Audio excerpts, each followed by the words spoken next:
a tale. Well, there's a place I've come to know well, led by a man named Sty. He's full of stories, he is quite a guy. Sit around the campfire and hear him tell his tale. Some may be able to relate to him quite well. We're all just people looking for a place to go. Well, Sty has made one, and it is quite a show. Come meet Sty, he's quite the guy. If you're feeling lonely, come and make a friend. If you need a story, on Sty you can depend. His voice is soothing like a lullaby. Sometimes he brings a tear to my eye. Sit around the campfire and hear him tell his tale. Some may be able to relate to him quite well. We're all just people looking for a place to go. Well, Sty has made one, and it is quite a show. Come meet Sty, he's quite the guy.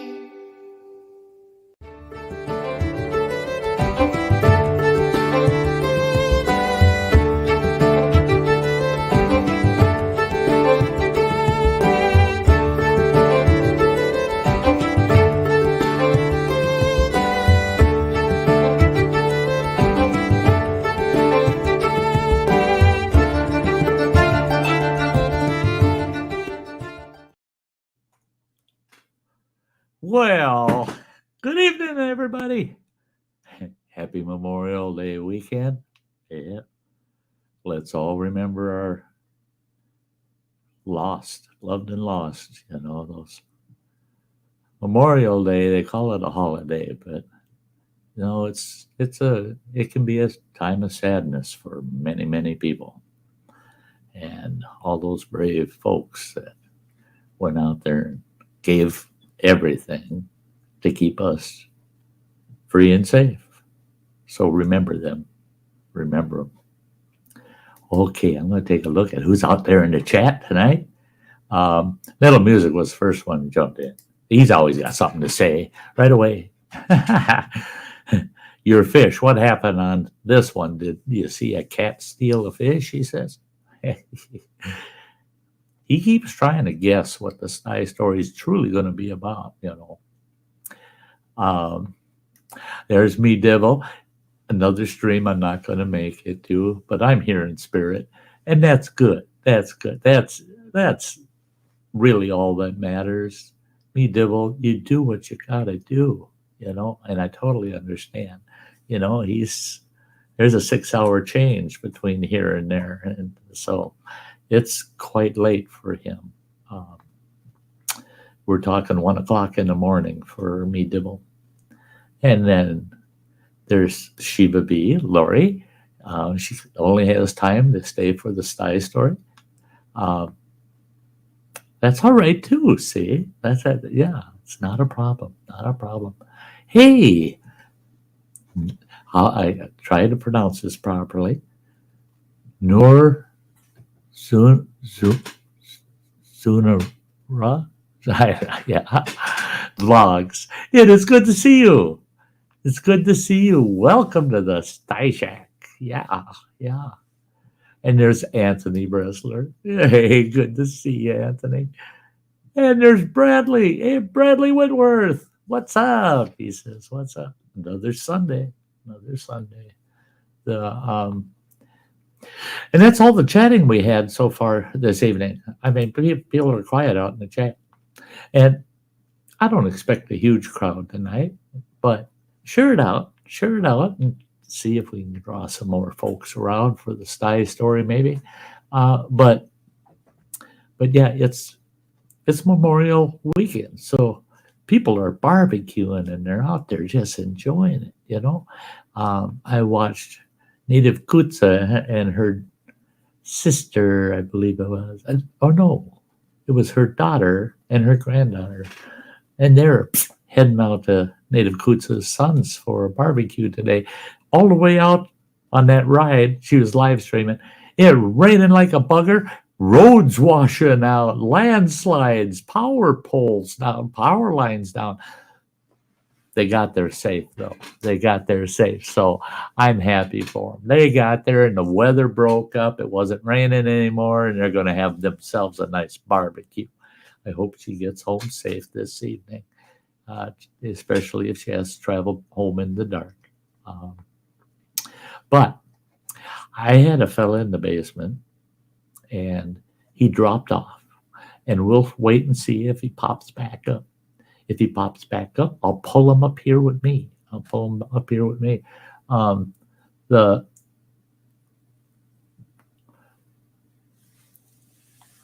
Metal Music says, I had a 2-hour premiere of Boatload showed in the chat. Lord, I forgot how overwhelming it can get, but it was worth it. Got to keep my fans happy. Absolutely. Absolutely. You betcha. Bradley, he said, okay, here, we'll pop that one on. Says, I had a stayover at my wife's mom's house yesterday. Today, this evening, I'm having some burgers, hot dogs, and barbecued chickens and fireworks. Sounds like a blast, man. Sounds like a blast. And there's the gal I was just talking about. There's Native Kutsa right there. I tell you what, girl, you driving anything. You'll drive in anything. Man, that weather she was driving in today was crazy. Hey, I'm going to give you here, I can put somebody up here with me. There we go. I'm not alone. There's my Robin with her 3 big, fat baby chicks hanging out there on the windowsill. Those chicks look like they almost doubled in size just in one stinking day.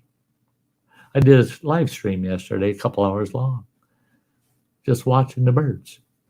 Well, them chicks today, man, all 3 of them were standing up in there, turning around, and I'm going, one of you's going to get bumped. One of you's going to get bumped out of there. They're getting big. Boy, they're getting big. They'll be leaving the nest here in another week. They got just about all their baby down feathers gone now. And Mama and Papa have been just hauling the worms into them, feeding them. It's like they almost can't keep up with them. But yeah, they're getting big. They're getting big. But anyway, and Native Kutsa, I love it, girl. Home safe and sound. Now Sty feels much better, much better. Anthony Bressler saying cool. Yeah, them buggers are out on my porch, running water, and me have a family out on the porch, living on the porch. And they're all protected, the roof of the house or the porch and that windowsill. I tried to get rid of the buggers. 3 nests I tore down and threw out. And then the 4th nest, she got her eggs in it before I got rid of the nest. I was trying to discourage her, get her to build it somewhere else, but no. She beat me that time, and I didn't have the heart to destroy those eggs. So there they are. She laid 4 eggs. 3 of them made it, and they're in that nest. Boy, they're just, yeah, they're there. I'll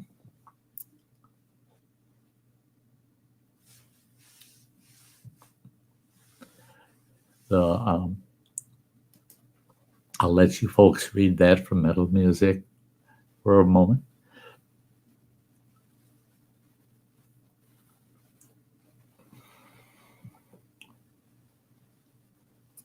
Okay, now, Freeman James. Hey, brother, good to see you. Hey, it's good to see you. Oh, send my love to you and sis, you know. Bradley says, I haven't been in the streams for a while because I've been taking care of family, but I'll be back full time soon. But for right now, it's in and out. That's it. That's it. you know, there's life beyond YouTube. And I'm glad to hear it, Bradley. You're doing what we should all do, and that's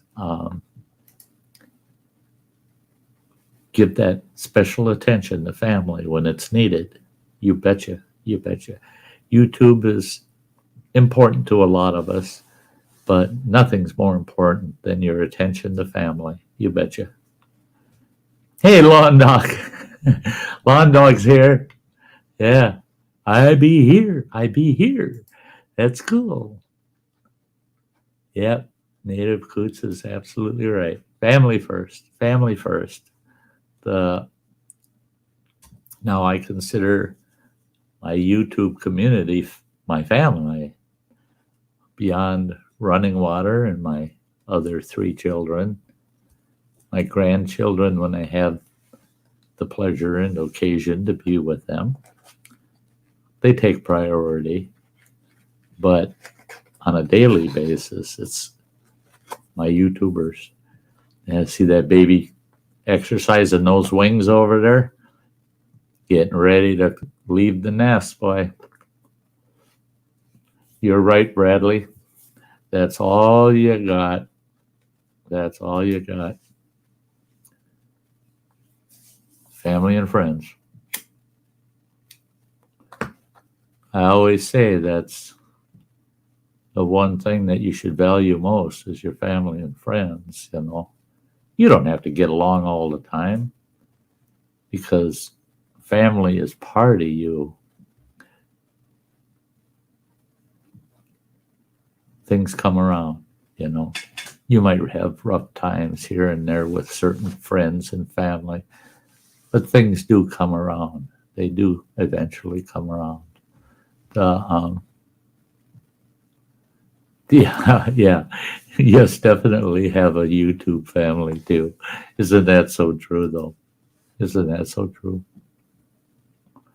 Some of you folks out there in YouTube land, I swear to God, this old boy is going to beat this BS cancer thing, and I'm going to meet you folks in person, some of you folks in person, man. I just really want to meet you in person. And I have met several folks in person. Last year I met several. And it was just amazing to sit with people that you've only known through YouTube and to meet them in person and actually just get to sit and talk one-on-one, do something together. And it's amazing. It's amazing. And like Native Kutsa says, that the nice thing about YouTube is the family you choose. You get to pick your family members in YouTube, don't you? Yeah. Hey, Robert. Robert Rockwell's in the house. It's great to see you, Robert. Absolutely.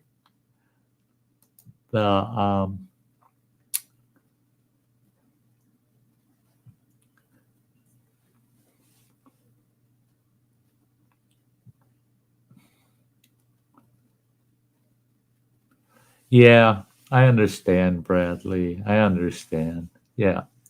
You have family members that can be that way, and it's a shame. It's a shame. And I always see it as they don't want to spend their time with someone that should be very important to them.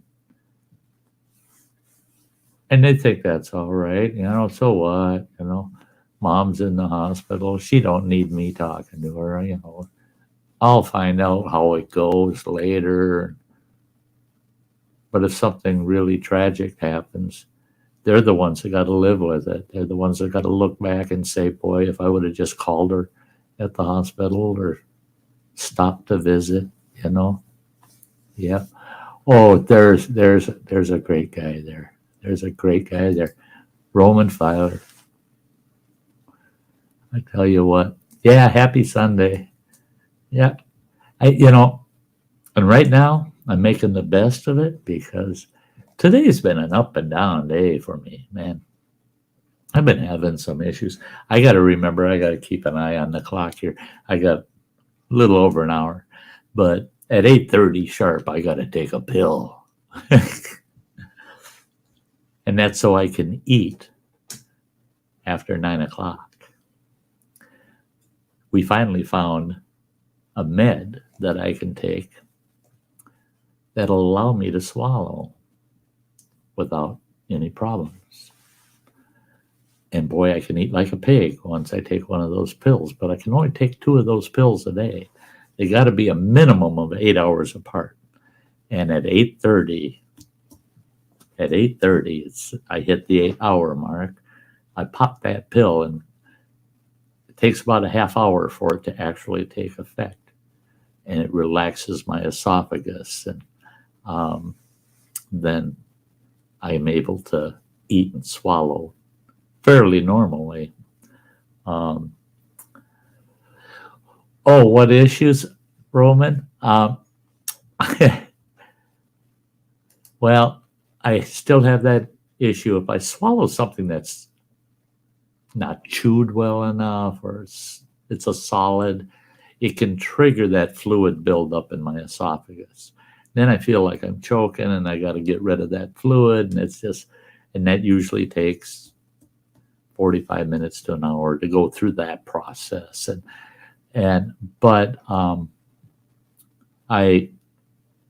other than that, what I felt today was a lot of fatigue. And it's odd because I feel like $1 million, and I go at it. I'm doing things. I was outside for a while today, working and doing some things indoors. But then all of a sudden, boom, fatigue. Man, I had to get to the couch, sit down. Oh, shot. I went to Walmart today. That's the first time I've actually gone through Walmart with both arms on the handle of the cart and saying, yeah, the cart's getting me through Walmart today. Man, I am just shot. And by the time I got out of the parking lot, I was loading my groceries up in the truck. I felt like $1 million again. So I'm going through these peaks and valleys of how I feel. The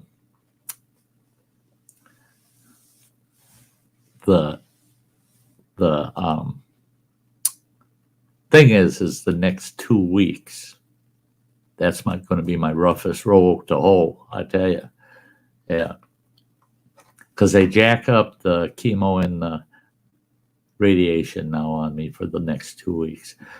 I only have 2 more chemotherapy sessions, but they bump up the chemo. So yeah, the effect will be a little more dramatic, I guess.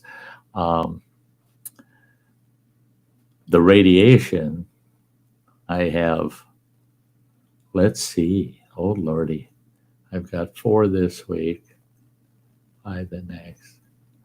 I've got 9 more radiation sessions, and then I'm done with that. Then I'm done with treatment completely. Then I get to spend a month to 2 months in a recovery stage, in a sense, and then I go for my surgery. So, yeah.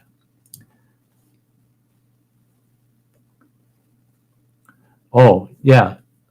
Yeah. And Bradley asked the question why I'm taking the pill, and then he says, never mind. Already answered the question. LOL. Yeah. There you go. That's it. Yeah. But these pills are wonder pills, man. I've gone through 3 anti-nausea kind of pills that stop that reaction. None of them worked. None of them worked. Well, then they said there's only 2 left that we can use on you. One of them we're afraid to have you use because a different med that I used to take, I became seriously allergic to that med. And that pill they wanted me to use has one of the components from that med. They said, we don't want to take the risk. Not the way you know. So they said that puts us down to 1, and they gave me these. Now these little buggers you stick under your tongue. So when I take that at 8:30, if you're still here, you'll see that it takes about a minute I ain't got nothing to say. Well, that bugger's dissolving under the tongue. It doesn't taste too terribly bad, but it's like taking a nitroglycerin. You got to stick it under your tongue, let it dissolve slowly, but it's a wonder pill, man. Makes it so easy for me to eat afterwards.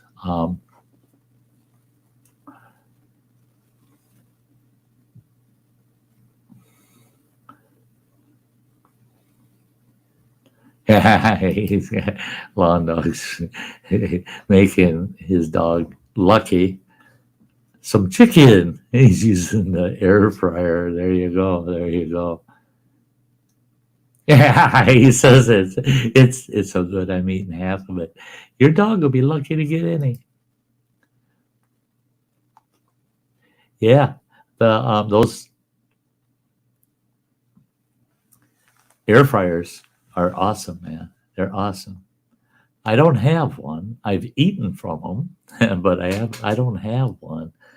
I just can't prepare enough food to make it worth the investment right now. The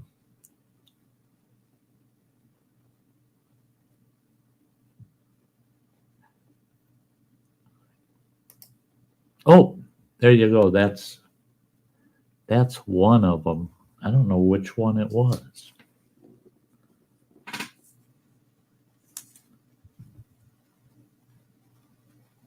I can't even pronounce this. It's not this one that I'm taking, but that's one of them I had, and it didn't work for me. It didn't work for me. Um, hey, Gemma. Hey, sweetie. Oh my gosh, look at here. Gills, Gills. Hey. Just thought I'd drop in and say hi. I hope all is well, Sty. Yeah, I. It's better than I could have hoped for. It's better than I could have hoped for. I never thought I'd take this journey with cancer as well as I am. I think the good Lord's looking after me or something, boy. I've had enough issues over the years that I shouldn't be here, and then this one seems like it. I'm gonna have something in the future yet. So I told the doctors 6 months of going through this stuff, and doggone it, I'm going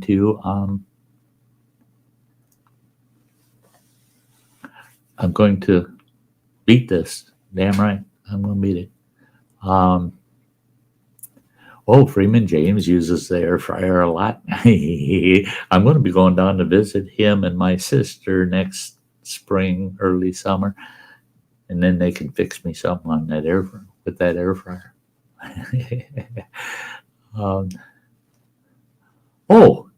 Jerry, yeah, I saw it and I cut and pasted it and put it over in my email list. I'll have to get in touch with you.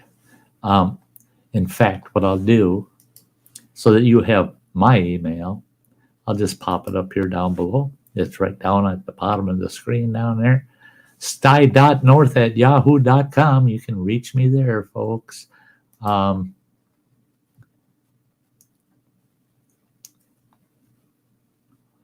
gosh, people. Oh my gosh. There's Lori. Lori snuck in on me. Hey, Lori. I'm not trying to ignore you, girl. I am not. You're there. She's there. She's there. She's saying hi to folks out there. She's saying hi to Gemma. Hi, Princess Gemma. Love it. And there's Way Too Son. Oh, hi. I love it when she yells out, hi. I mean, yeah, you'd have to watch her channel and you'd understand. Yeah. Yeah.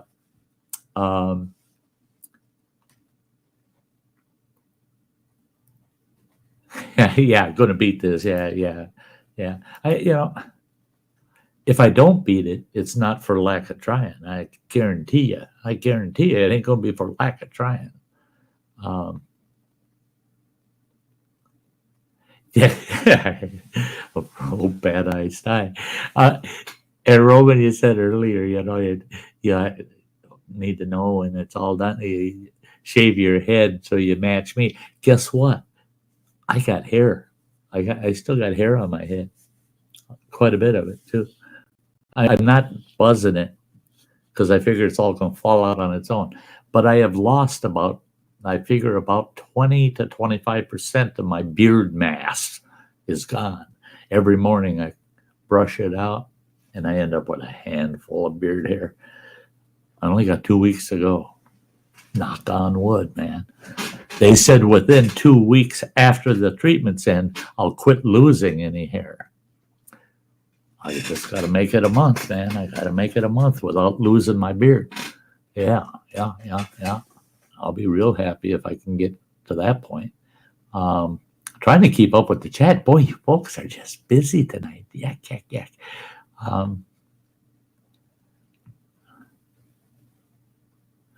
Long dog. I live a dog's life.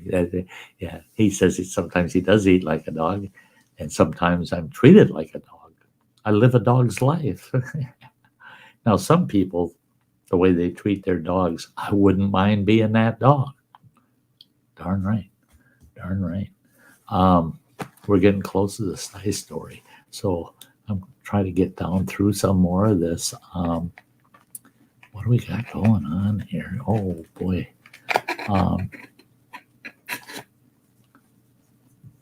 So good to hear you're doing good, Roman. Yeah. I tell you what, I clicked with Roman right away when I first met that fella on YouTube. I don't know. It's like I've known him forever. We do, son. None of that talk, sir.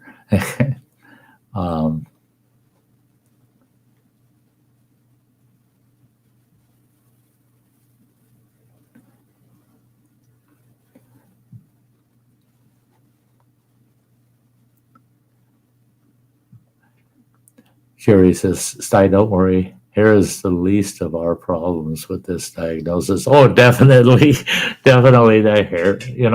The beard, the only thing I don't like about losing the beard is there were stages throughout my life that I had nice full beards, in fact, I don't even know if I have it on here. You can see, oh yeah. Here's my beard from 1979. Oh no, 78. That was healthy beard back then, boy. I had a lot of hair too, didn't I? But with my career, I could not have a full beard like that. I had to have short hair, business-like, And pubic beard, 78. Roman, there's Roman. Now keep in mind, 1978, what was I, 23 years old maybe? Yeah, and I had no problem in my life ever growing a beard. When I lived in Montana for 4 years, boy, it got nice, big, bushy.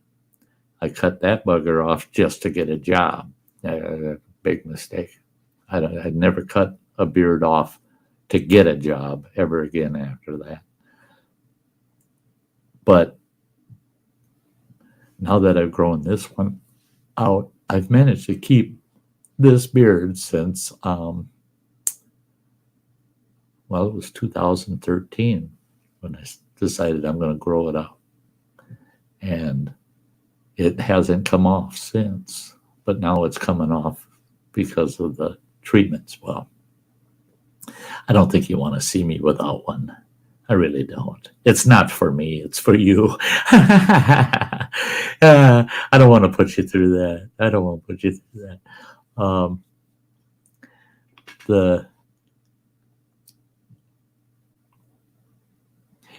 Doggone paychecks require you to stay kind of clean, and depending on the type of paycheck.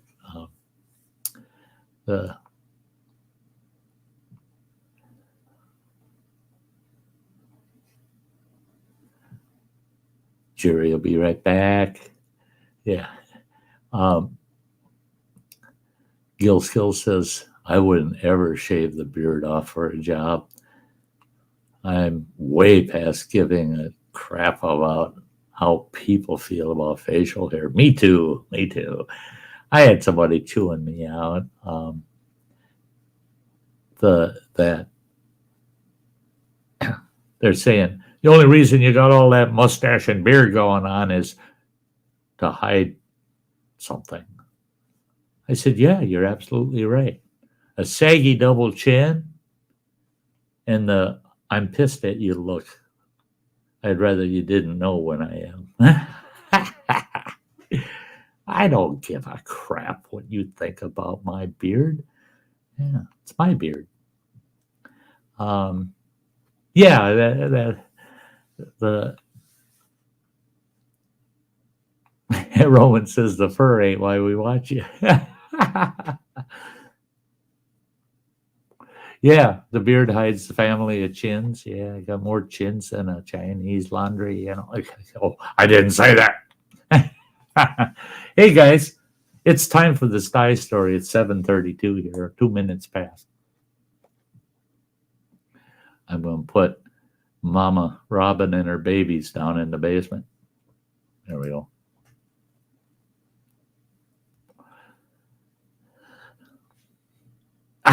Roman Violet said that there's a tattoo of his ex under there. He ain't cutting that bugger off. Yeah.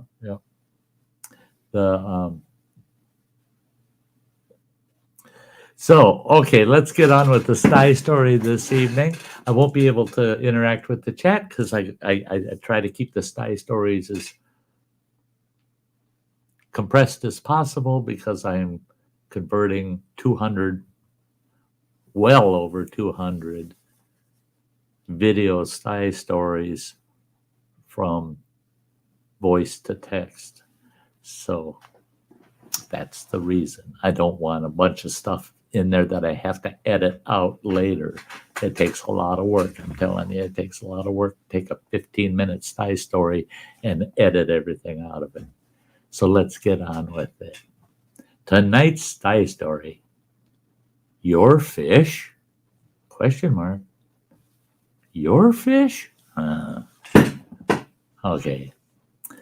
This is when you get to hear a Sty Story about Sty's younger days and kind of the darker side of Sty, He's not always just that nice guy, Well, I believe I was 12 or 13 years old at the time. I think I was 12 at the time. Now, we lived in a community that was surrounded by water. You had to cross a bridge to get into our community. I lived on Lake Minnetonka, west of Minneapolis, St. Paul, Minnesota. Beautiful lake, especially back then. Now it's just overpopulated. It's terrible. But back then, it was just a beautiful lake. And boy, did it have fish in it. Well, a 12-year-old boy loves the fish, And our home, our family home where I grew up, we had about 2.5 acres. And we had our main house. I almost said big main house. Well, it wasn't very big. It wasn't that big. And 2 cottages. Very nice property. It was a beautiful place. I love that place. But it was right smack in the middle of our town. Now, our town didn't have like a main street and stuff like that, with a bunch of businesses and stuff. It had little mom and pop businesses all over. So our property, also what we owned, was an easement about 8 or 10 blocks from our house. And that easement went right between two other pieces of property, right to the lake. And that easement wasn't very wide. It was only like, maybe 30 or 40 feet wide. That's all. Long, narrow easement. Well, that was so that you could put a dock in down there at the lake, right?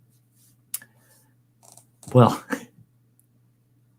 it's ours. It belongs to our family, that easement.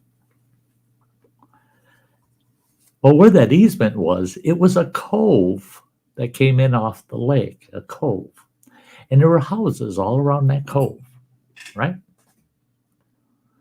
Well, right next to that easement, there was this mean old lady. Oh my gosh.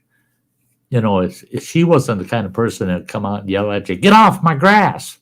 She'd come out and yell at you, "Don't even look at my place." Yeah, she didn't even want you looking over there. You know, don't even look over there, or she'll yell at you. On the other side of the easement was this mean old man. And I always thought the two of them should have been married, man. Maybe they would have killed each other and the whole world would have been happier. Well, this mean old guy, I mean, he was a mean old bugger too. I'd go down there on that easement. Okay, I'm 12 years old, right? I go down there. I had my can of worms, my fishing rod, and I had a 5-gallon bucket. And I'd go down there and I'd fill that bucket about half full of water, and I'd fish off the shore there. We didn't have a dock yet. And I'd fish off the shore. Well, the fishing was so doggone good there. I was catching these big sunfish, man. They were huge. They're just, you'd lay one on a dinner plate and he'd fill that dang dinner plate. They were huge. Well, I went down there one day fishing all by myself. I go down there, I'm fishing, and I'm catching these big sunfish. And I'm just thrilled, you know. And I get that bucket about half full of fish. And I probably had 15, 20 big sunfish in there. All of a sudden, there comes that old guy. And he knew that easement belonged to us. He had no right to come onto it, right? Not without an invitation. Well, I wasn't going to invite him to come onto it. But when you're sitting right in the middle of that 30-foot easement, he's only 15 feet away, standing right on the edge. And he's pointing at me and he says, "You do not come down here and catch our fish." And I go, "What do you mean?" He says, "Those are my fish. I have a home on this shore here. Those are my fish, not yours. You live way up the hill back there. These are our fish, not yours." And I go, "Are you kidding me? These are your fish? None of the ones I got in the bucket got your name on." And he told me, he says, "I'll come over and slap your lips in the next week if you smart off at me." And I'm looking at him and I'm thinking, yeah, he's a big, mean old guy. He probably would. And he says, "You put those fish back in the lake. They're not yours."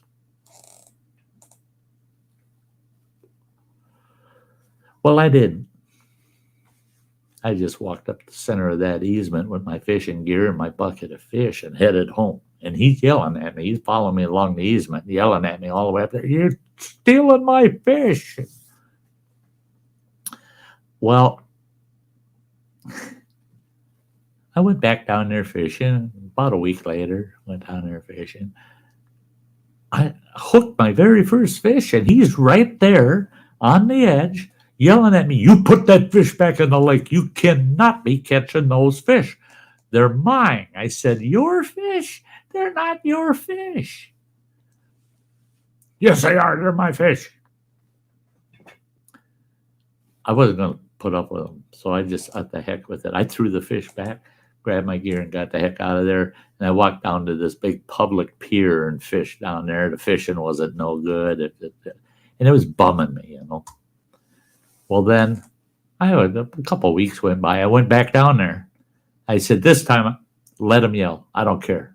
Just let him yell. And if he steps across that line and comes over and tries to grab me or something, I'll get the cops involved, for crying out loud. I no more than got set up, and I'm sitting on the bank on the lakeside there, cast out, and I'm fishing. And all of a sudden, I see this shadow come up behind me, and I thought, it's him, he's got me. And I turned around and I looked up. It's a game warden. Game warden tells me, he says, I hear about your neighbor here, and he doesn't like you fishing down here, catching his fish. And I said, but they're not his fish. And he goes, come on now. He said, I totally understand. You can't say it's your fish because this lake has 486 miles of shoreline. That's how much shoreline that lake had. That lake is huge. All these bays and channels and things. Well, he says any old fish could swim in here and swim right back out. But that man believes those fish are always there and those fish belong to him. And I said, I get it. He's saying that to me every time I come down here. I said, and not as nice as you are. And he said, well, he says, could you do me a favor and maybe fish somewhere else? Just because he's calling us, the game wardens. And I said, well, this is my favorite fishing spot. And he said, I just want to let you know. He's going to call us every time you show up down here now. And he said, we're not going to come out and harass you. He says, you're just a young kid, I understand what you're doing. He said, but he said, anything you can do to make him happy, maybe he'll give in and just leave you alone when you fish. Well, he said it to the wrong guy. I said, yes, sir, I'll do my best to do whatever he says just to make him happy. Well, he left. I kept fishing. I got to see that game warden again later that day. It wasn't quite as friendly. I fished until I had that 5-gallon bucket damn near full. I think I had 30 or 40 of these big sunfish. I couldn't wait to get home, fillet those sunfish out. Ma's going to be happy, man, when she gets home, finds a freezer packed full of fresh sunfish.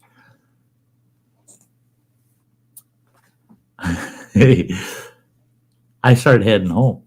I had to dump water out of that bucket to be able to carry it. It was so doggone heavy, full of fish. I start walking down that easement. I got to the street. Here comes this guy. He comes pulling up and he crosses the lane, right? So that his driver's door is up against the shoulder I'm standing on. Well, he's driving a crew cab pickup truck, a 4-door pickup truck. And it's a hot July day, hotter than sin. And he's got all 4 windows open on his truck. I set the bucket down, set my fishing gear to the side. He starts yelling at me. He's looking over and he sees all them fish in that bucket. Those are my fish. They are not yours.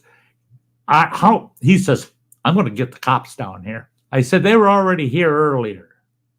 And they told me to do whatever I can to make you happy. He says, the only way you're going to make me happy is to give me back my fish. And I looked him right in the eyes and I picked the bucket up and I go, so they're your fish? He goes, yes, they are my fish. And I said, well, then fine. If it makes you happy, you can have your fish. And I dumped him right through the back window on the driver's side onto the back seat of his pickup truck. Had my empty bucket, grabbed my fishing rod and tackle box, and boom, took off running. That goofball, he was so shocked. All of a sudden, he's got 30 sunfish flopping around in his back seat. It took him a good solid minute to get his wits together. I'm running across this town park that's between where our easement was and the neighborhood I lived in. Now you get across that park and it's a steep hill. You go up through the couple neighbors' yards and our house is way up at the top of the hill. By the time I got to the other side of that park, there's a big baseball diamond there and swings and merry-go-round, all that stuff, monkey bars, all that. I could hear that engine roaring, and I turned and I looked over my shoulder, and there was dirt. There were rooster tails of dirt flying out from behind that truck, and he's got it floored coming across that ball diamond after me in that truck. He's going to run me over with the damn truck.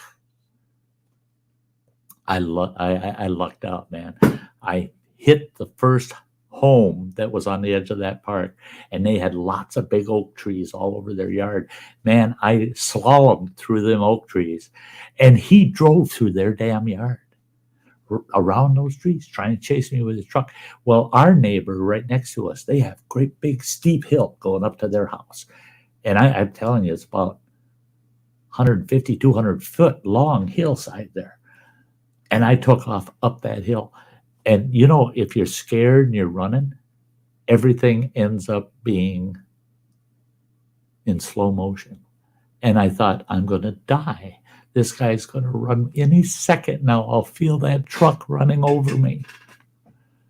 I got to the top of the hill. And then I noticed that the motor didn't sound as loud. And I turned around and looked down that hill. And he's about a fourth of the way up that hill. And it was too steep for his truck. Two-wheel drive truck, not a four-wheel drive. And he's just sitting there spinning like a bugger. I'm stuck in my neighbor's yard, you know, on that hill. I zipped around, got on our place, run in the garage, set the fish bucket down, my fishing gear.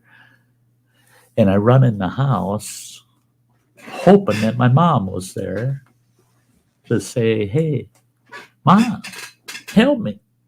This old guy is going to kill me. He's trying to run me over with his truck. I don't know what he's so pissed off about. All I did was give him some fish. Give him some fish and he wants to kill me. I don't understand it. Well, I snuck out of the house, looked around the garage, and there he is. He's backing down that hill, and he got jimmied around, and I could hear two of the other neighbors that he drove through their yards were out there yelling at him. What the heck do you think you're doing? Get out of my yard with that truck, blah, blah, blah. And he just drove through like, yeah, the hell with you. And like he owned the world, right? It wasn't even a half an hour. I'm out in the garage filleting those fish because there was like 3 of them still left in the bucket. So I'm filleting those out, saying, well, I got a couple fish out of the deal. Here comes Game Warden truck pulling in the driveway.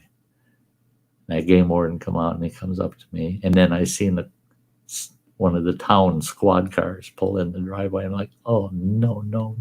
What's going on? Why are they here?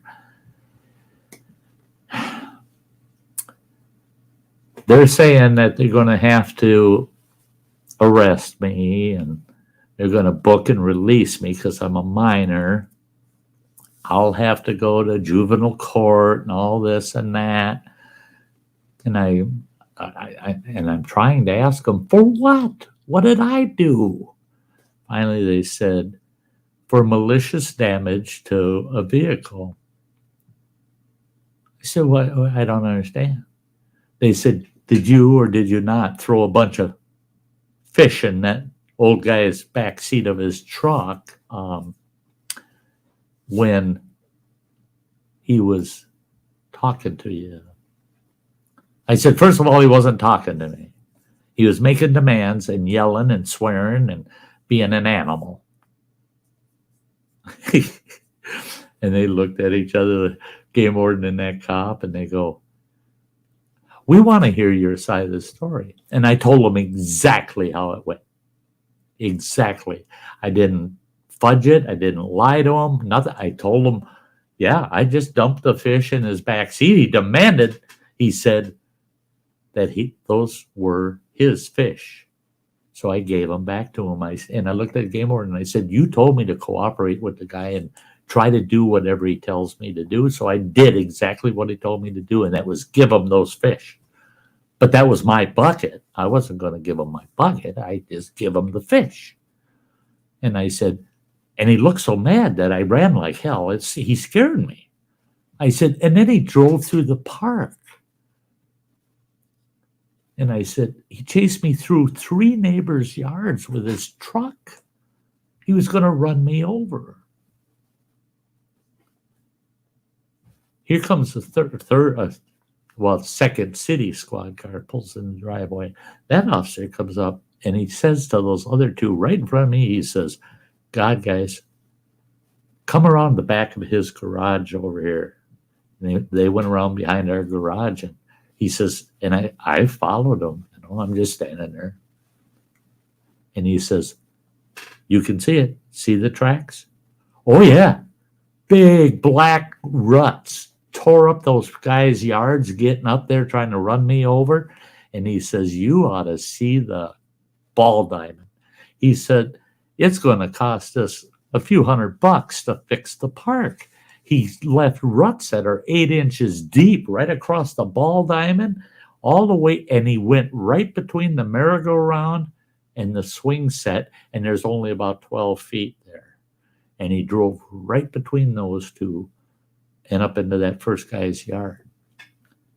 They turned and looked at me and they said, boy, that sure matches your story. And I said, I'm telling you. All I did was give him back his fish. And he tried to kill me. He tried to run me over with his truck.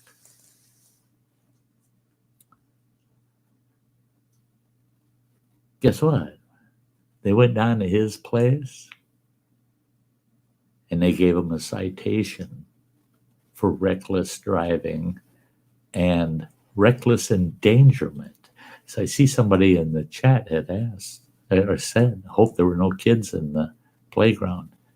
There were 2 little kids on the swing set that he came within 12 feet of.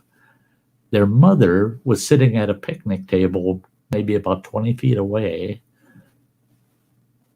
watching her kids on the swings. When all this happened, I never even noticed them.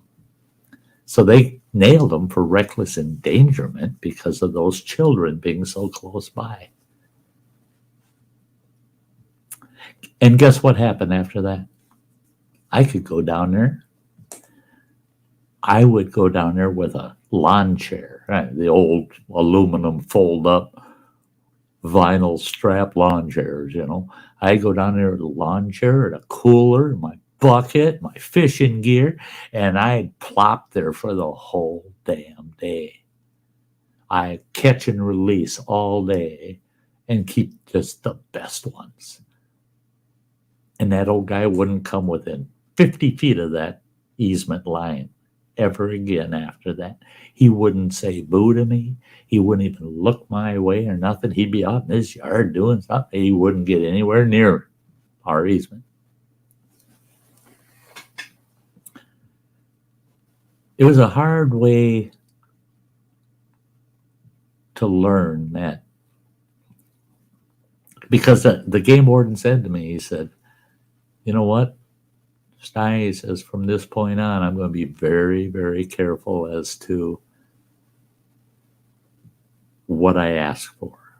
Because sometimes if you ask the wrong person, you're going to get exactly what you asked for.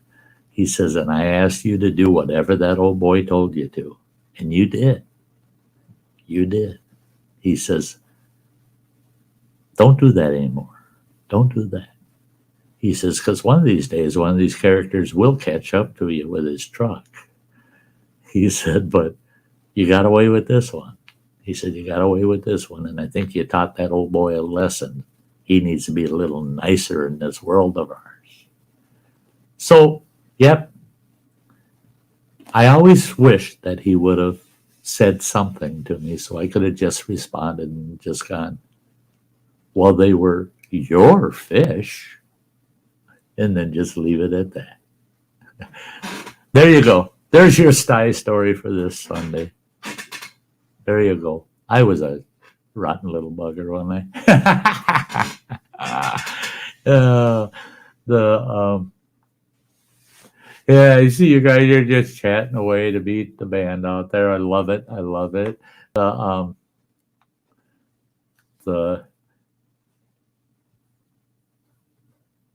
Yeah, they got child endangerment. They charged them with reckless endangerment. They stayed his jail sentence because he got 90 days. The judge stayed. What the judge did was he gave him 2 fines. You pay this one and you serve 60 of your 90, or you pay this one and you don't serve any. Well, the one he paid was 4 times as much as the one he could have paid if he would have spent 60 days in the can. Well, he was a single old fart. Why didn't he stay that 60 days, 3 hots on a cot, and save some money? That's his problem, not mine.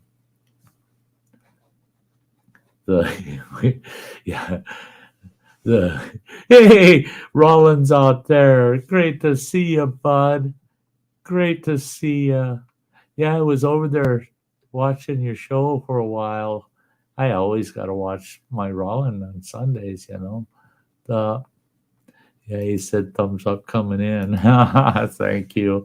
But yeah, hey,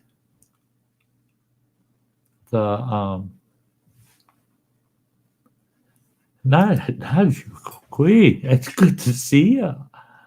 Good to see you. There's Raven. Hey, hello, Raven.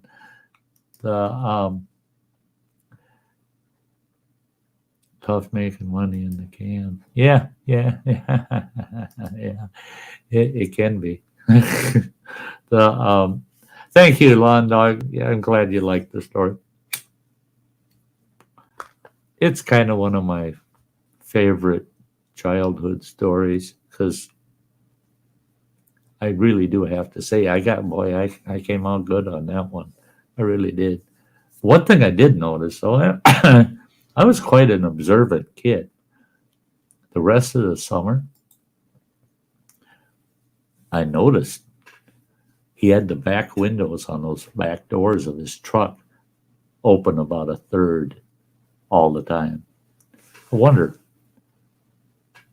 did it smell like fish in that truck?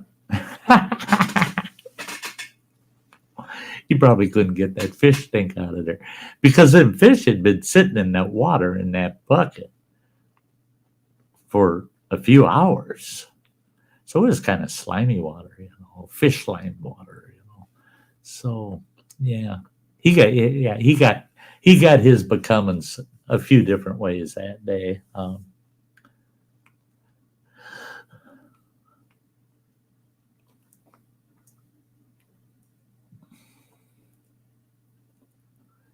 Oh yeah, that would be cool to see there, Lawn Dog.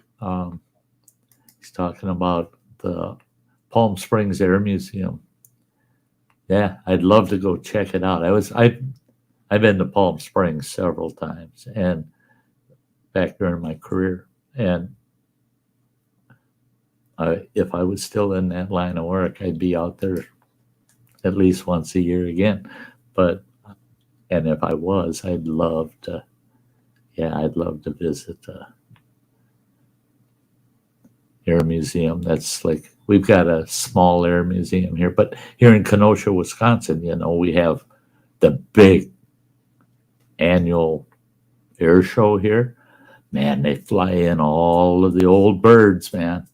All the old birds, B-17s. Oh, man. They had 2 B-17s there. It was about 5 years ago. Mustangs, guys flying, which is very rare. My uncle owned one, by the way. Spitfires, a couple of Spitfires that one year. And, oh, yeah, a lot of World War II and a lot of World War I rebuilds, all flying. That's a blast. And they have them out on the field in an exhibit area, and you can walk through and you walk up, touch them big birds, It's sweet there in Kenosha. You have a good night there, Lori. Sheba Bee's heading out. And Native Kutsa.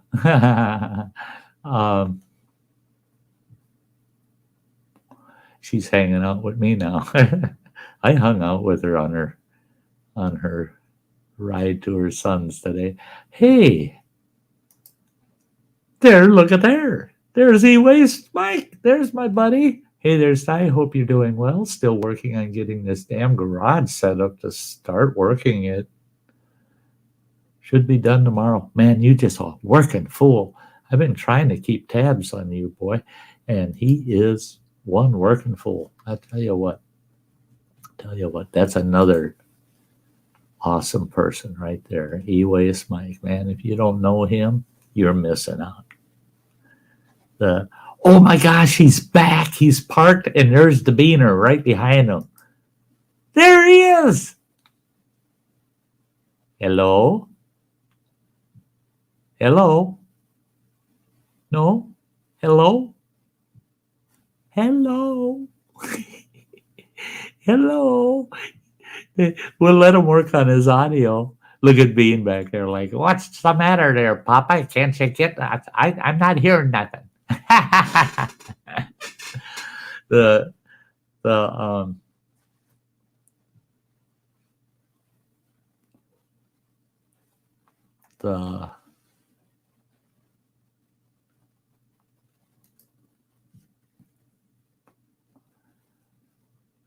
oh boy, ended up in, yeah, Running Water's been having some issues with StreamYard for some reason.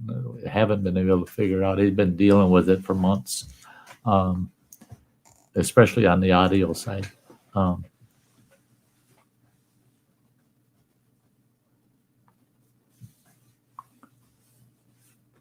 Yeah, Bradley. Yeah, Bradley. Yeah, well, I tell you what, I managed to get pretty even with some pretty brutal characters in my young days without getting myself in trouble with the law. Hey, love you too there, E-Waste Mike. You're great. Yeah. Yeah. Hopefully Running Water can get back up here. Everybody wants to see Bean.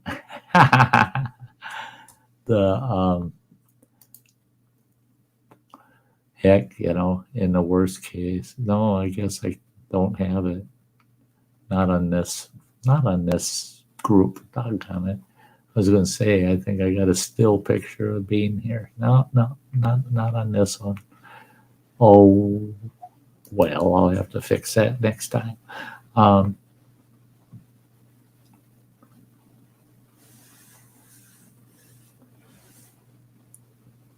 Hey, there's Nick. Good to see you, Nick. Nick Jones is in the house saying good morning, and it is morning for Nick.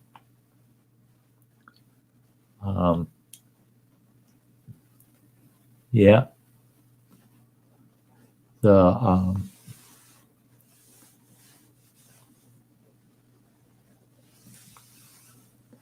Yeah, it's an audio issue for Running Water. It's not. He's not muted, but it's got to do with when he's using the phone and his laptop out on the road using Wi-Fi, and StreamYard's just not working. Yeah. Which I don't understand, because you don't even need to have StreamYard to be on a panel. You don't have to have StreamYard. All you have to have is an invitation, and you can pop up on a panel, because all you need is internet connection, because it's not running off your equipment. It's running off of StreamYard's equipment. It's browser based, it's not your equipment based.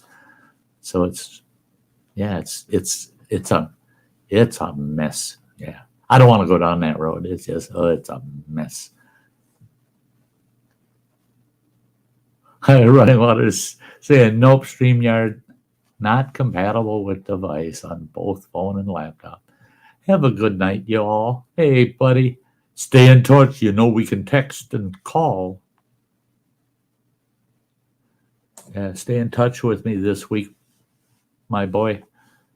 going to be a rough week for me, and hearing from you will help.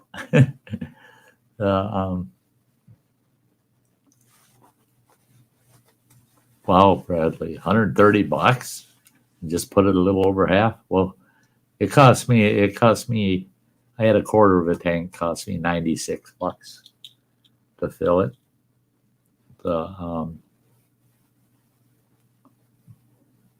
bummer.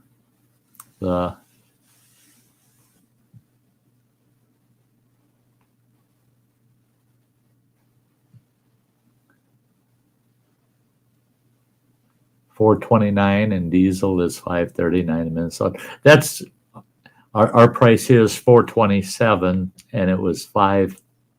I think it was $5.35 for the diesel I saw today. But it's $4.27. That's the cheapest in town right now. Thanks, Nudge Rukui. Yeah. I put it all in. It's, a lot of people, they're faith believers and the sort. And they say, I put it in God's hands. Well, I'm one that says my belief system is we are God's hands, in this whole world. I think God's put it in my hands and said, you're either going to make it or you ain't, boy. You got to do what you got to do. So I'm doing what I feel I got to do. And if it's God's will, this old boy's going to beat this, you betcha.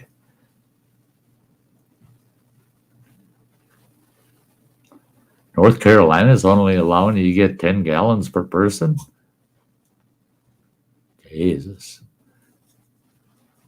I'd have to have 3 extra passengers in my vehicle, and we'll each put in 10.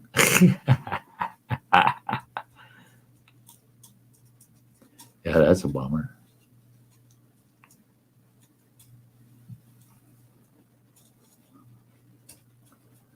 I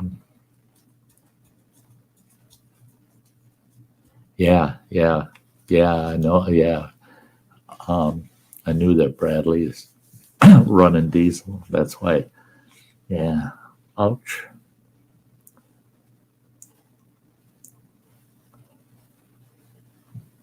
Pumps are shutting off at $100 there in Minnesota.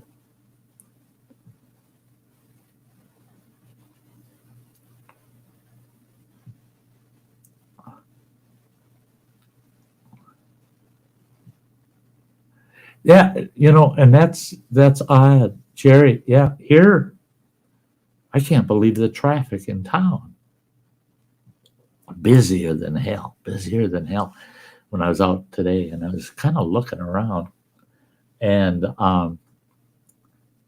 what I do is I look at license plates. Who we got in town. I'm not seeing the out-of-state plates like I used to on a holiday weekend. A lot of locals zipping around locally, they might be from out of town, but they're not, they might be a couple 100 miles away at the most coming here. Where usually we got Michigan, Illinois, Iowa plates all over. No, not this week. Not for sure.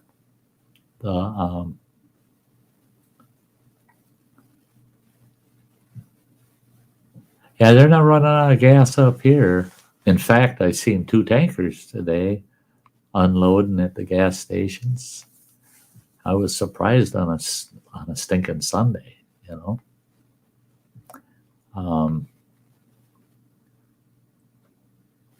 Yeah, people are laying low. They're, that's like I want to go down and visit Travis. Tales of a Campground Host. He's at Black Lake hosting, and oh man, they give him a big F-250 for his Forest Service truck this year. And first thing came to mind was, thank God he don't have to put gas in that thing. But I want to go down and visit him. But that's a 90-mile round trip down there, 100 miles for me. It's going to cost me about $40 in gas round trip, and $40 just for a couple hour visit is just, yeah, hate to do it.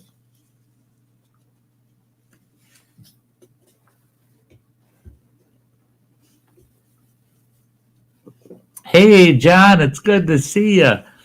They're out camping. I seen that picture of Jan at the fire pit. I'm like, oh no, I sure wish I could.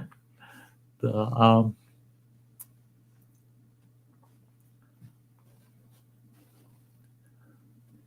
yeah, I was at L&M Fleet Supply last week, and all I wanted was a quart of hydraulic fluid.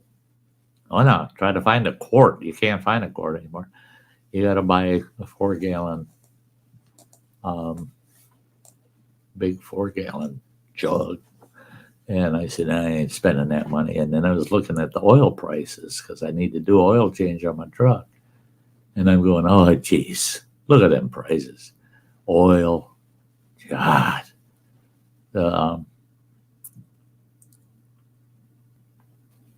$432.9 for regular, $532 for diesel. Yeah. It's in the, how do I put it? It seems like in the bulk of the country, the prices are give or take 10 cents off from each other, pretty close. But boy, you get to the western seaboard and eastern seaboard, and it's insane. You see these prices for $6 out on the western seaboard, over $6 a gallon. That's insanity. Oh, wait till I had somebody buy a rig with a Hemi in it. Yeah. That's this young kid up in Washburn, Wisconsin. It's about 9 miles north of here. That I know. This young fella and his wife and little boy. He was so proud of himself. Just a couple years ago, he bought himself a big rig with it. It's got a V10 in it. Sitting in his front yard with a for sale sign in it right now.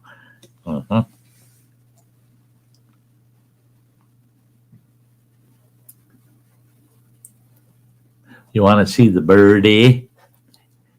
Little birdie, little birdie. There's the chicks. They're they're relaxing right now. Any moment, Mama will be back with a big mouthful of wormies.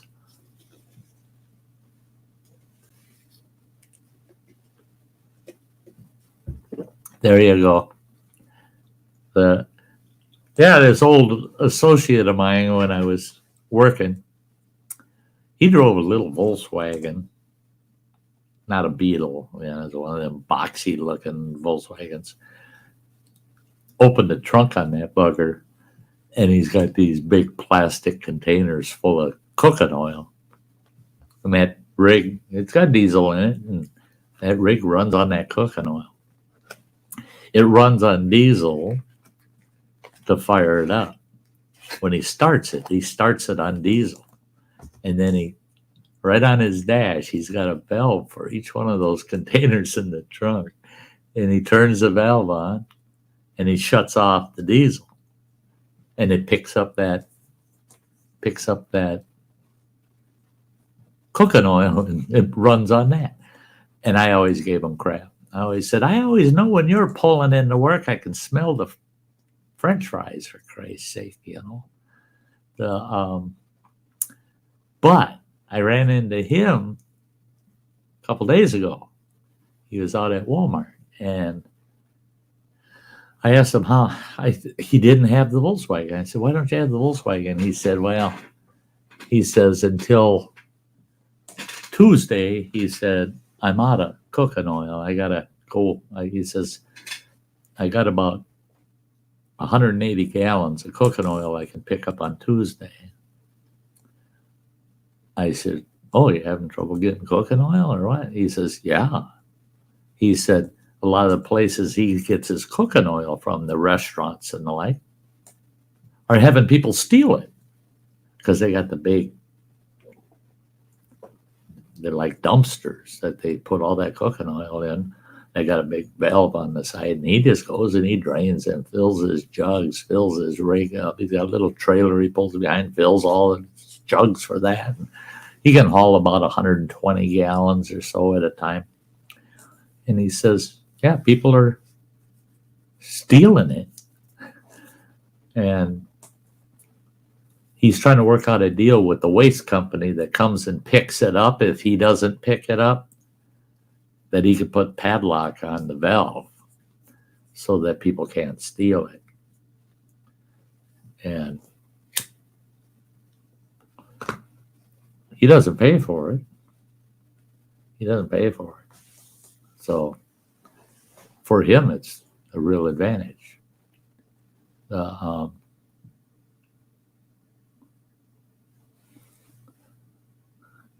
SUV and pay $125 to fill it up with a regular. Yeah, that's a bummer, man. Way too son. Around here, the city made it illegal to reuse it, so we don't have it around here anymore. Really?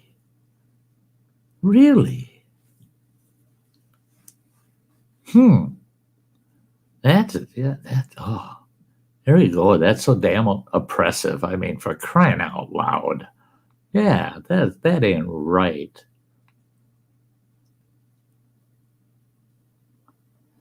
Oh yeah. And that's it. I have to agree with it.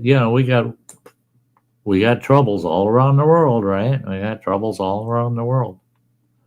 And then we had this terrible, and I'm not going to go down the road. We don't have to discuss this.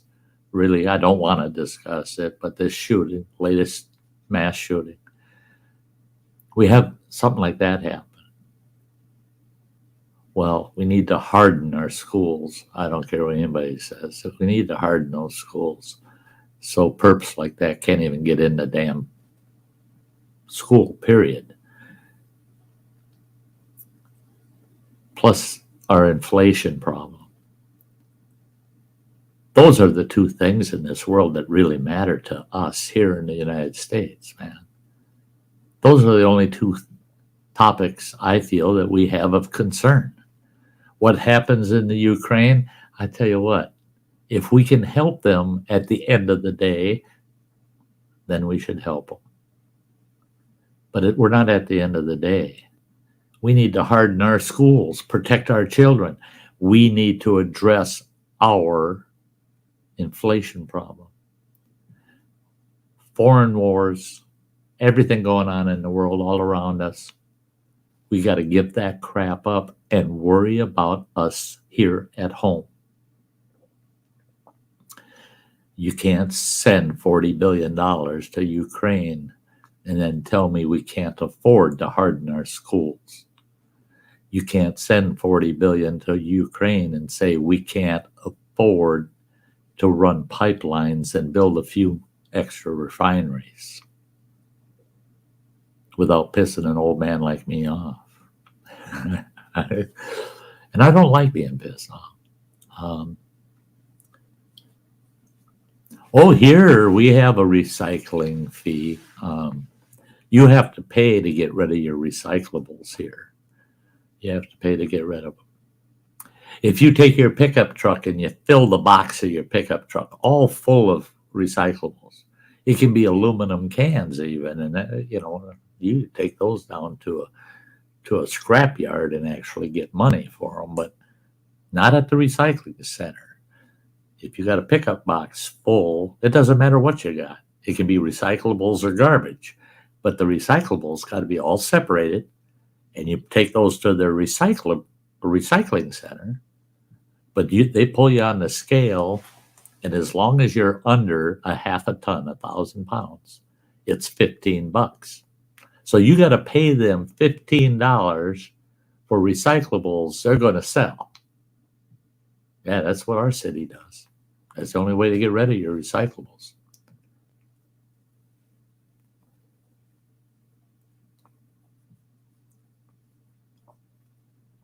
Yeah, Bradley. Yeah, I mean, it can be done. It can be done. Um, yeah, way too son. You're absolutely right. You don't send 40 billion to anybody and then screw your own people.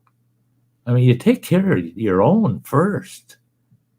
That you just do. You can't help others if you're not able to help yourself.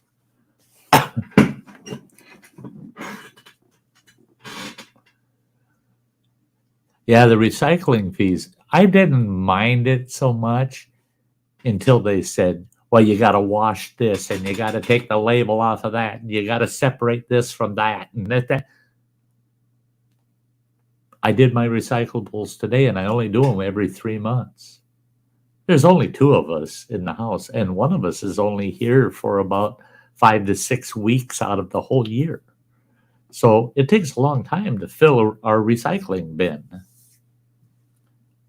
I did our recyclables today, and I separated the glass from the aluminum, from the metal cans, and all that. Took me an hour and 15 minutes to do my recyclables. Well, nobody's paying me to do that shit.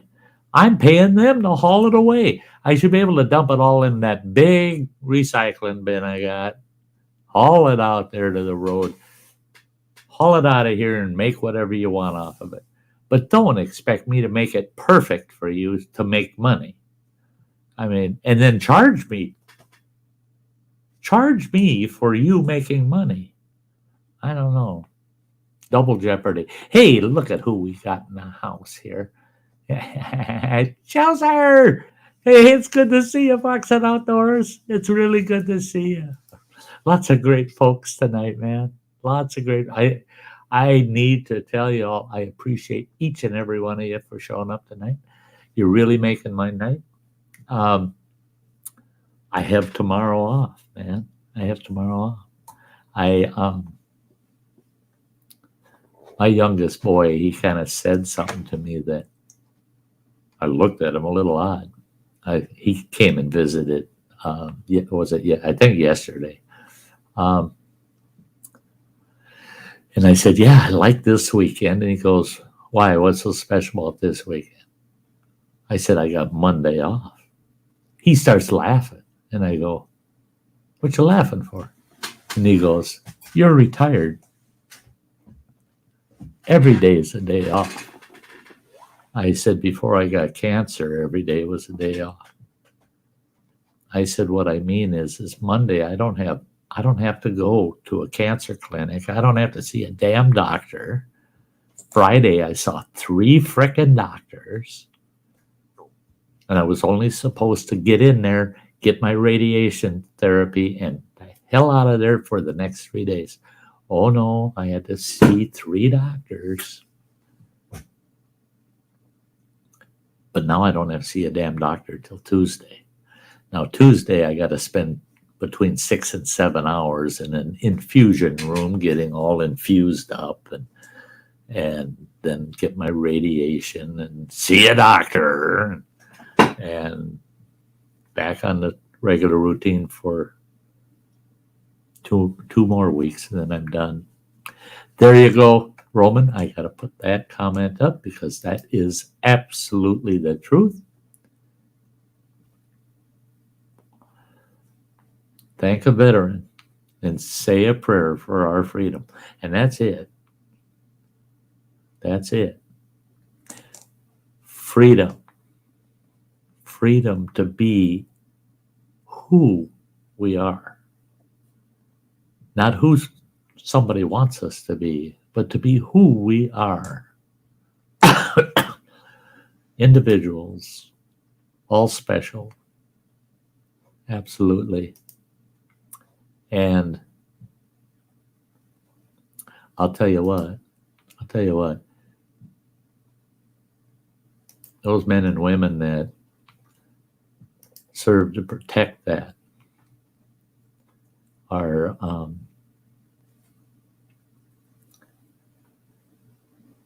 are more important than a lot of people give them credit for. You betcha. The yeah, Bradley. Been a while. Press that thumbs up. Yeah, if you haven't, go ahead and press the thumbs up. They say it helps with the algorithm. I don't know. If you got the rhythm, I guess, you know. The I think you can all tell Sty's in a pretty good spirits tonight, by golly. Hey, we got 18 people hanging out in the house. I don't want anybody to go anywhere. This takes 50 seconds. That's all it takes is 50 seconds. I got to shout out my awesome, wonderful channel members. And it only takes 50 seconds. So don't go anywhere. We're going to be, me and the birds will be right back.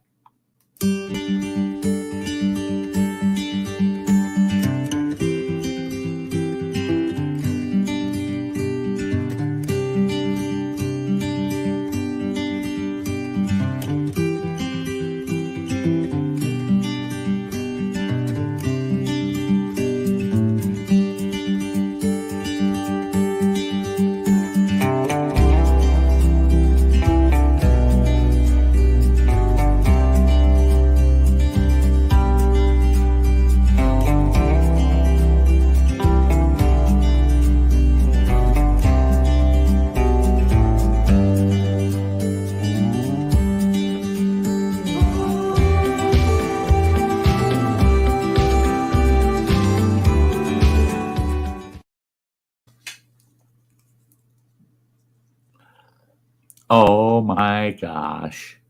Look at what it did. It got rid of my blue screen. Hey, guys, don't anybody go anywhere because I'm going to fix that. It'll take me a moment, but I'm going to fix that. You watch.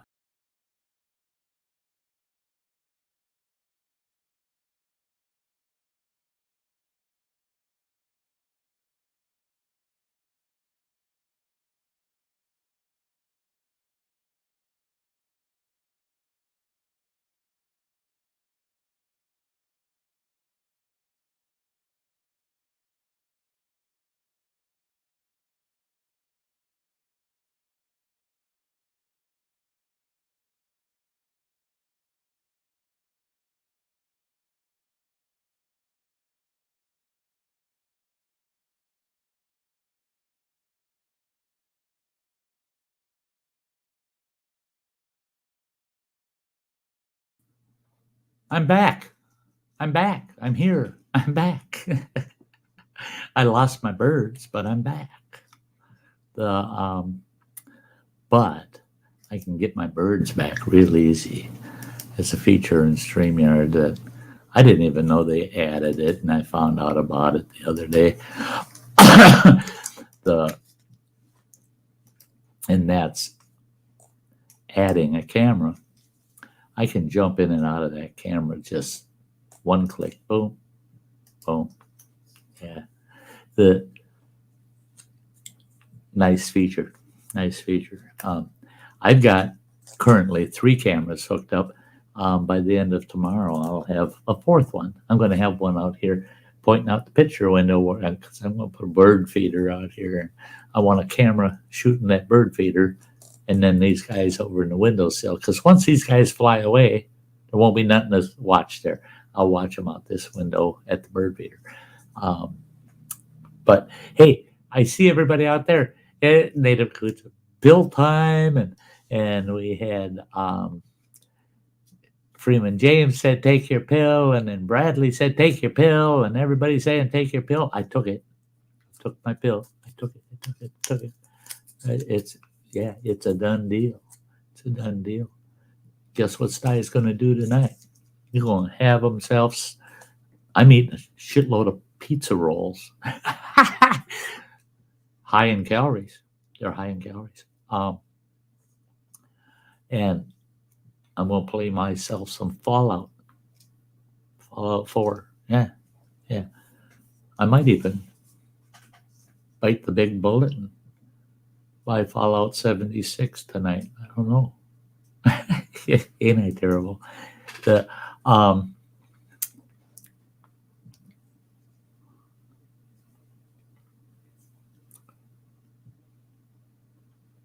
yeah, looking at you folks, reminiscing about some of the folks from the Vietnam campaign, and Vietnam's a tough one for me.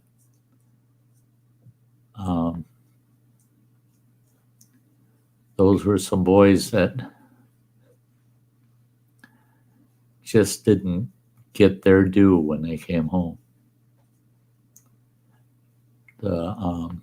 Hey, scrapping together. It's great to see you. Great to see you.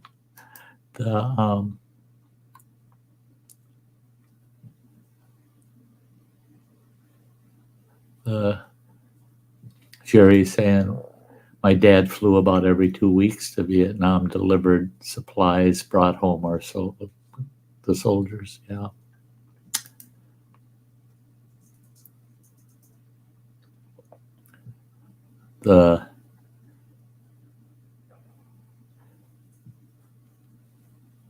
I saw where Roman said, that reminds me, I need to thank my uncle for his service in Vietnam. Bravo, my friend, bravo. And he said just a moment ago that he wishes that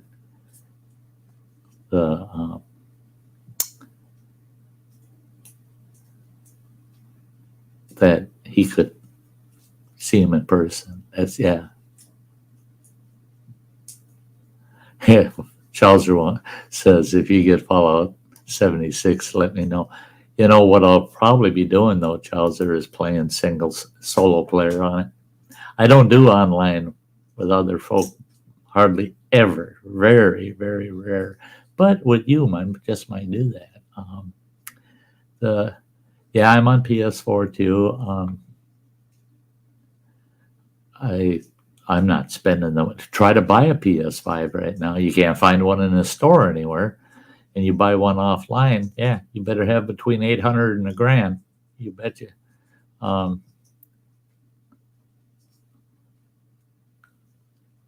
Hey! There's Hikewood Mike. Yes. There's my favorite outdoorsman there, man. I'll tell you what. I actually had someone say, "You're so hyped up with Hikewood Mike. Why is that?" They said, it's not like he's a big bushcrafter or this or that. I said, man, that man loves the outdoors. And he ain't got no screws loose.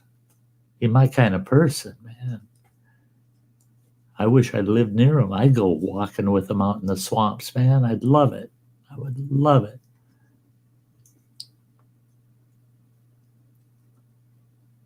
Yeah. The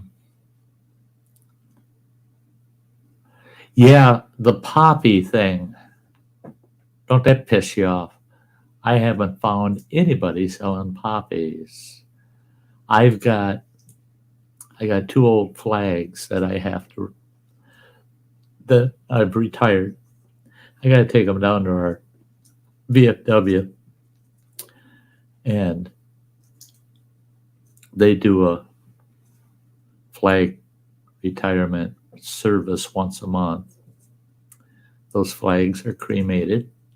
The ashes are earned, and then those ashes are interned at 3 different veteran cemeteries. They treat our American flag like we do our service people, and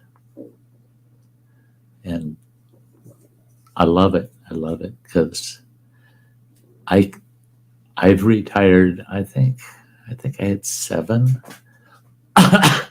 flags that needed to be retired just from wear and tear and age. Properly folded, wrapped, secured, and put away. I just didn't feel I was honorable enough to bury them. And I always carried them, wondering what should I do with them. Someday I got to come up with an answer. Then I found out our local VFW does a flag retirement every single month. And the way they retire the flags, I mean, they're out there with 6-gun salute, the whole 9 yards, man. It's just like going to a veteran's funeral. It's pretty awesome. Pretty awesome.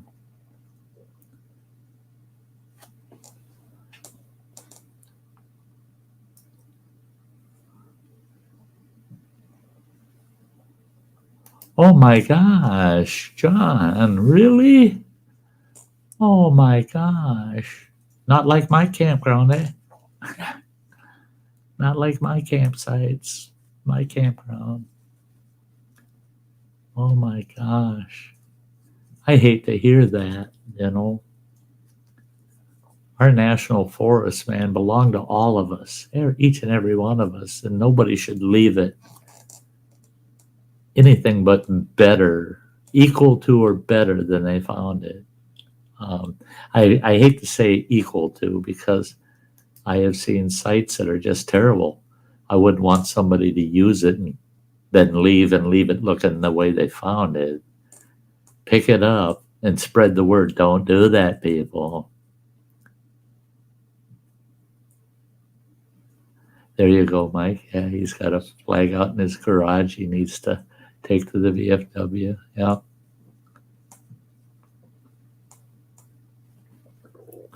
Yeah, yeah. Sure.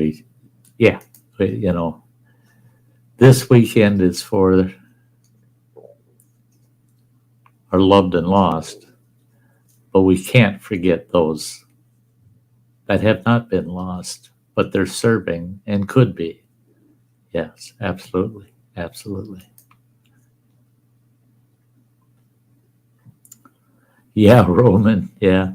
Jimmy and Bob, they got together. Yeah, they had to get together. I noticed. I just saw it before the stream started tonight. I hadn't been online much today.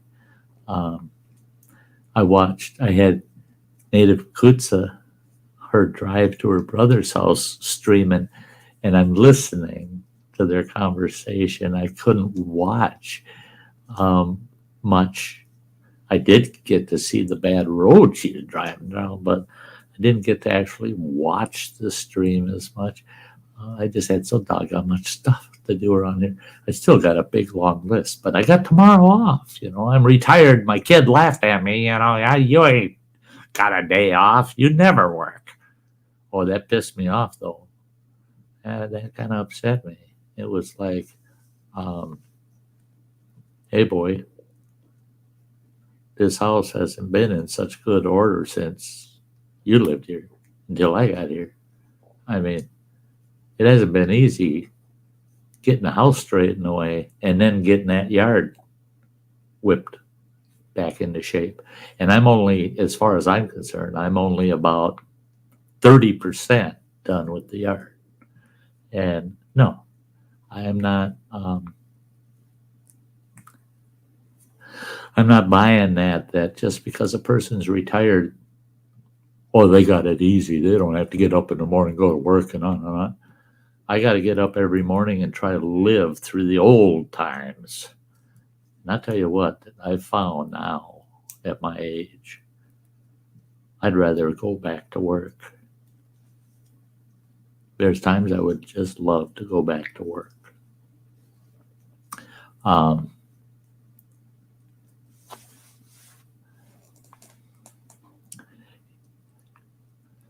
Yeah, Justin, he's talking about the people that messed up that campground where John's at, you know, that campsite. They should be banned. Well, see, and that's one thing we do in the Schwamigan forest is if you're in a hosted campground and you mess a site up and it's bad enough, that host can make a recommendation to one of our associate rangers. They'll come in and they'll red flag your butt. You'll never be able to reserve a site within the Schwamigan forest. And the thing is you can ban them for a year or you can ban them for the rest of their damn life. And they can never make a reservation in that campground again. And I think that's good. Um, hey, Roman, you too, my brother. I will take care of myself, and I sure hope to see you next Sunday. Yeah, all my love back at you, brother. You take good care. Um, yeah, Justin says sit in their house and throw trash around. That's right. Yeah, how would they like it if they invited you to come and stay at their house, and then when you left, they looked in the guest room that you were spending the weekend in, and it's all trashed. It's covered with trash. It's garbage all over. Yeah, yeah, yeah. It's nasty. And then when they say, "Well, why'd you do that to the room, to the guest room? Why'd you do that to that campsite you were in? That wasn't yours to do that to." You know. Yeah, yeah. People that throw trash in lakes when they can easily take it home with them. Why? There's no good answer. There's no good answer for garbage left outdoors anywhere. There isn't. There isn't. And people that know me and know me well know that I carry a 13-gallon folded up garbage bag in my back pocket whenever I go hiking. Because I'll run into spots that are just nasty and I clean it up. I don't wanna have to do that. But I'll clean it up. I'll clean it up. You're in the Lakewood district? Where's that? Lakewood. You know, our forest system is huge. I mean, yeah, the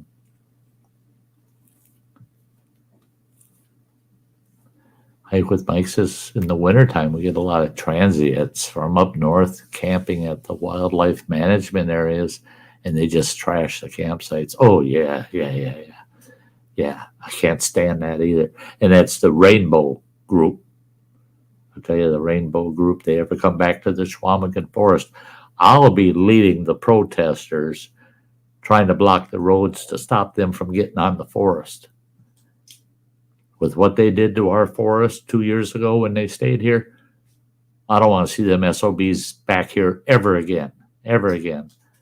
They trash. There's still trash piles out there. There's still trenches that they dug for latrines that are still nasty because not only did they crap in them, they threw garbage. They're garbage, glass, metal, anything, just garbage, and they ruined a huge section of the forest.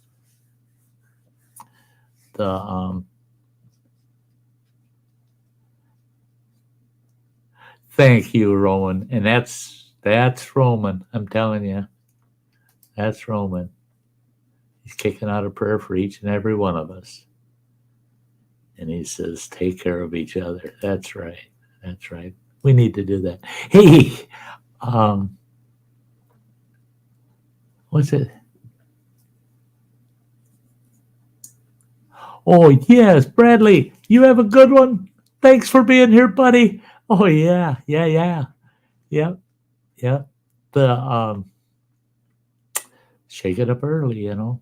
Well, that's me too. Is when I wrap the stream up tonight, I'm going to eat and play a little PlayStation. I'm going to get my butt in a rack because I want to be up and actually getting at it by 7:00 tomorrow morning. So this morning was an early morning, 6:30. I got out of that rack at 6:30 this morning.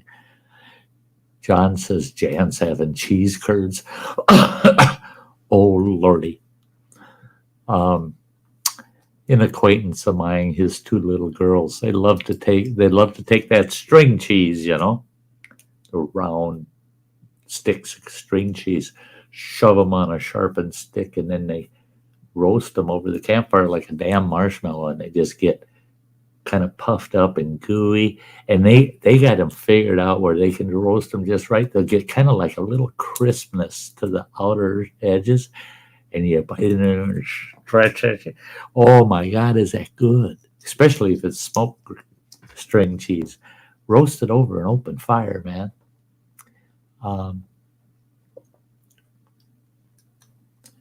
Oh, Mike, oh no, you don't want them there. Oh, oh, they are terrible. They're terrible. And they screamed and hollered at us that went down there and kind of said, hey, man, all right, you people are here. Take care of your sites. Quit mass camping, 50, 60, 100 people all in one small meadow and trashing the place and crapping all over. Stop doing that. And they yell at us, we have the right. They don't know how wrong they are. They don't have the right to destroy Mother Nature.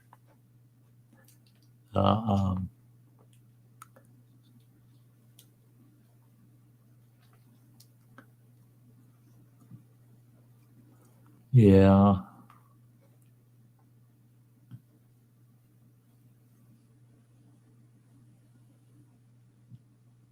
Jerry, nap those, Ty. You need rest also. That's one thing. See, I use a CPAP machine, and they yell at me because I don't use it at times if I nap, because I don't nap often. So, but I nap the way I eat. I eat when I'm hungry. I nap if I'm tired. And I got the perfect couch here. Running Water's got this awesome couch. It's got a recliner on each end. And one end's mine, one end's his. And I can kick back on that recliner and, oh man, I can nod off, catch a 20-minute, 30-minute nap. Feels like $1 million. Yeah, I'll do that.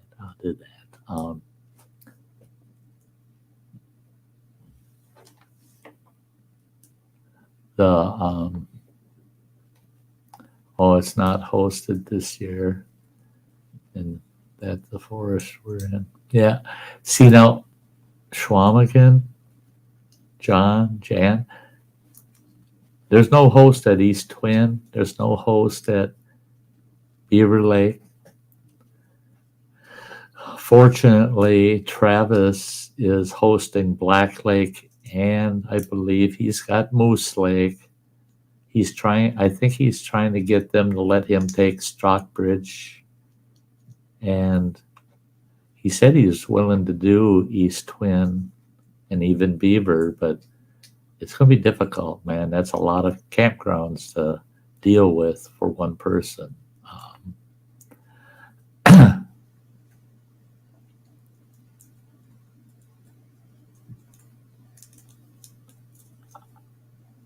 Yeah, Justin, I totally agree.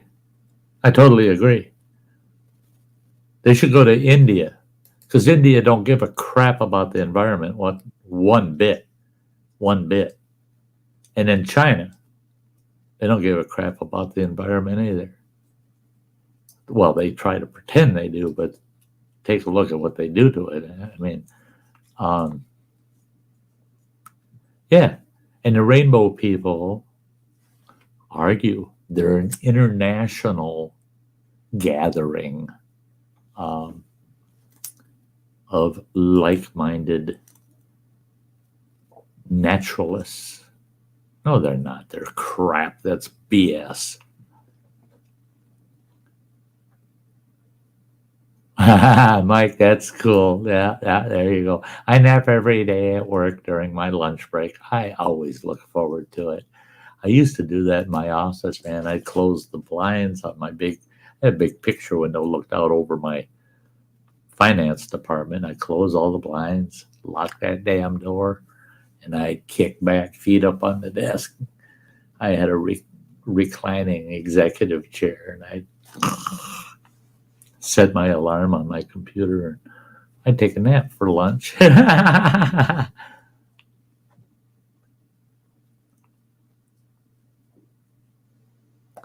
Yeah, they still need to come by here and check on it. See, and that's it. It's a ranger's got to be stopping there for collections, for collecting fees. They should do something about that kind of garbage going on there. Yes, Mike, you too.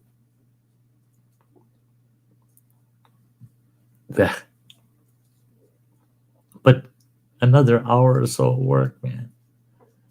Oh my gosh, it's going on 9 o'clock down there, buddy. Don't work too hard. Don't work too hard, my friend. Oh, yeah, don't do it. Love you, brother. We'll catch you. We'll catch you later. That guy. That's one thing with E-Waste Mike is he's another one of my dear friends that is his own worst enemy. You know? Yeah. 10 to 10 down there.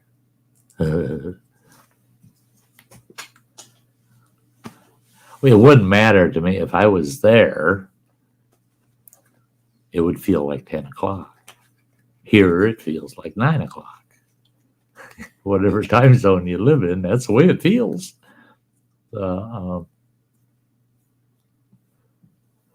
I got to tell y'all, this has been a very fun Sty Story Sunday. I've enjoyed hanging out with you guys tonight, man. It's been a blast.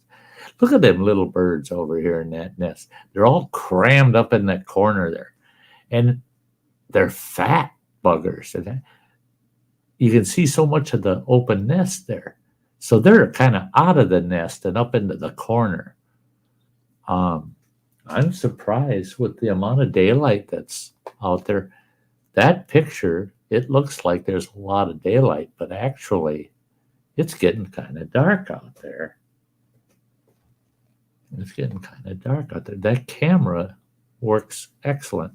That's a Dell. I don't know the model. The Running Water got these. He got a pair of them, and he told me, try one out.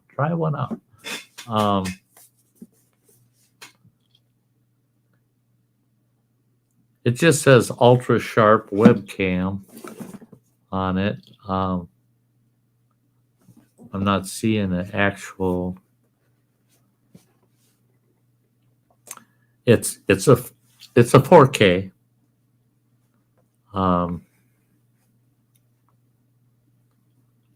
High image quality video noise reduction for great video experience. Blah blah blah blah. But it is a neat camera. I don't look at that bugger. It's round. It's like a cylinder. It's like a round cylinder, and the base is magnetic. You can have two different bases on it. One base, it's got the fold out, hang it right on your computer screen. The other base, it's threaded, so you can put it on a tripod. And the nice thing about it is the bases are magnetic and they pop on and off. Oh yeah, them babies. Yeah, feed me over there. Yes, yeah. But I'm surprised at how strong the magnets are to those bases, man. That base just snaps in there and it's tight, and you got to kind of peel it off. And he tried one, the other one, and I thought, yeah, that's pretty good quality. That looks pretty good. But the color seemed a little off. Then I didn't realize until just yesterday when I was setting it up for the birds. Well, it was the room lighting that was making it look a little bit off, because we had the ceiling fan light on, and that's odd filtered light. Boy, I set that bugger up out in that window, and it's just this, yeah, it's the dirty window you're looking at. If that window was clean, I tried to clean it today. I got attacked by Mom and Pop. I come around that porch there, heading for that nest with a wet towel just with water on it. I won't wash that window, right? Well, then babies started screaming the minute I got close to them. They said, chirp, chirp, chirp, chirp. And all of a sudden, I felt it hit my do-rag. And I looked at it and I thought, what the heck was that? And here comes the second one, right past the front of my Mom and Pop were after me. They were just like, get the heck away from the babies. So Yeah, they got their dirty window.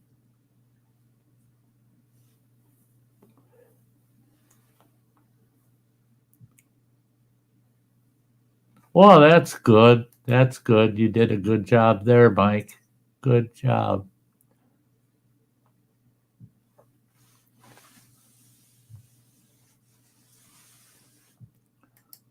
Hey, Justin.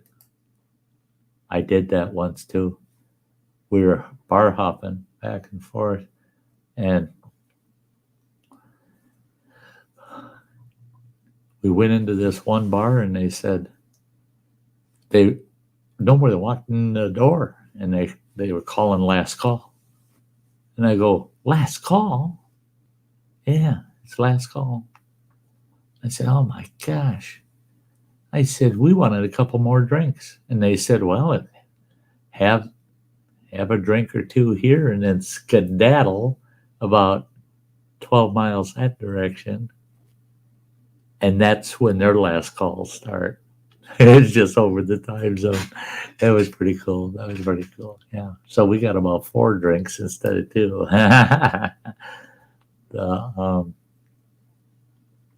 okay, John and Jan are having their dinner. They got to go make dinner. Campsite dinner. You betcha. You betcha. I love it, man. And I know they're going to eat well. They do. They do out at camp. Yeah. I can't wait till my day comes back that I can do some campfire cooking. I'm going to do it right here in the backyard, man. I'm going to be right in my backyard. We got new fire pit. I got plenty of firewood, man. I got new wood splitter. I'm going to have to do a video. I'm hoping that this week I can find a day it's not raining. Forecast shows we're running right around 30% chance every single day. I'm hoping I threw a tarp over some of the wood so that it don't get wet. So if I get a spell where it's dry enough, man, I can throw that tarp off of it, get tarp off the wood splitter, make my video, and do a review of my new log splitter. It's a sweet splitter. Love it, love it, love it. Get myself a bunch of campfire wood put up for the fall of the year after I recover from my surgery. And in the meantime, I'm hoping here that, like I said, after the 9th of June, I've got at least a month that I have no treatments. During that month, I'm going to be in that backyard having a campfire almost every night of the week.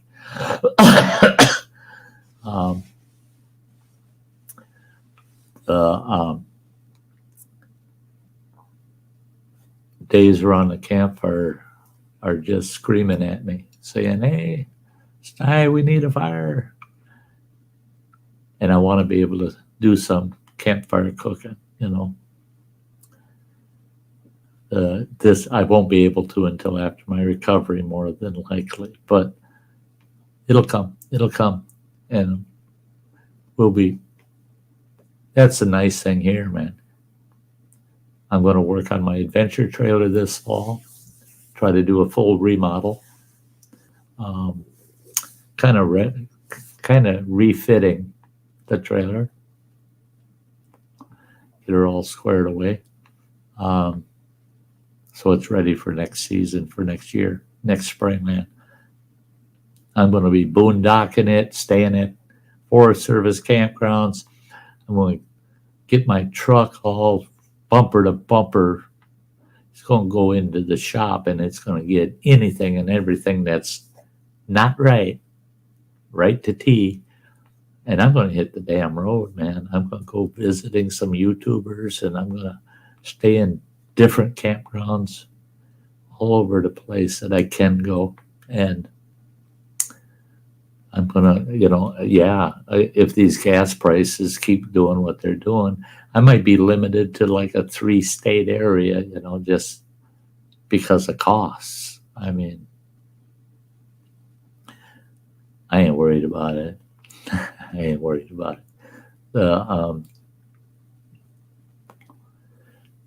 It'll be fun.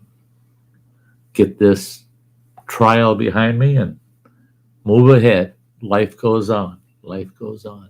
And that's what them baby birds remind me every morning when I look out there, check on them. Yeah, life goes on. It goes on. I just had another great grandchild, by the way, guys. Yeah, yeah, just a week ago. Um, yeah, plain old Chuck, you're absolutely right. It's good to see you, my friend. Camping is camping. And I figured, hell, this year, the only actual camping I'll get to do is going out the back door, go spend the night in the adventure trailer and have a campfire out there at the new fire pit and kick back and just kind of pretend that I'm out in the wilderness. We got a nice enough backyard and it's private enough. We got enough growth all the way around our property that, yeah, I can feel that I'm getting away and camping is camping. That's it.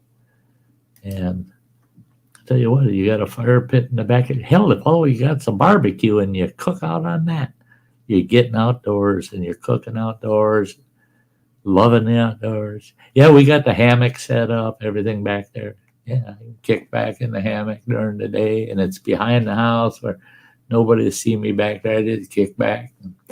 Yeah. Yeah, Justin, I'd love, we gotta keep that fresh, Justin, that for next year. That you're one that I definitely want to tie up with, and yeah, I'm more than happy. Just ask John and Jan. Old Sty be more than happy to take you into some of them waterfalls, and a couple of nice granite outlooks we could go hike back into and look out over some beautiful, pristine northern Wisconsin valleys. It's pretty cool. Pretty cool. And I just love taking people as long as they understand this old boy just ain't what he used to be. I'm paced. I can keep up pretty well. I can keep up pretty well still. And